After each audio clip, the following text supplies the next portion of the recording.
Bonjour à tous et bienvenue sur Le Goût du Monde. Aujourd'hui, je vais vous montrer une entrée parfaite pour l'été, une salade grecque, colorée, élégante et surtout très facile à réaliser quand on reçoit du monde.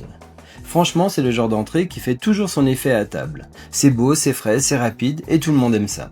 Et vous allez voir qu'avec quelques bons produits et un joli dressage, on peut transformer une simple salade grecque en une vraie belle assiette. Donc on commence tout de suite avec la feta. Je coupe ma feta en petits dés réguliers que je mets dans un récipient. J'ajoute un peu d'huile d'olive, puis je hache du basilic frais. Maintenant, je vais préparer les légumes. Aujourd'hui, j'ai choisi plusieurs couleurs de tomates pour avoir quelque chose de très visuel dans l'assiette. Et en cuisine, comme dans un bouquet de fleurs, les nombres impairs fonctionnent souvent très bien visuellement.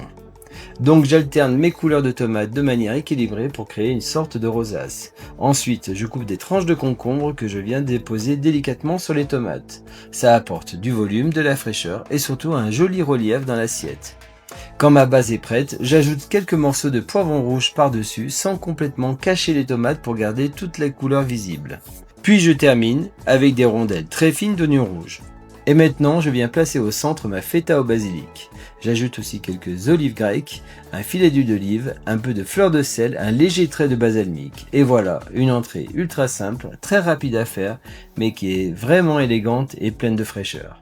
Franchement, si vous recevez des invités cet été, c'est une superbe idée. Ça demande pas de cuisson, peu de temps et visuellement, ça fait toujours son effet. Et si vous aimez ce genre de recettes simples, belles et pleines de goût, pensez à vous abonner à la chaîne et laisser un petit like, ça m'aide énormément. Merci et à très bientôt pour une nouvelle recette.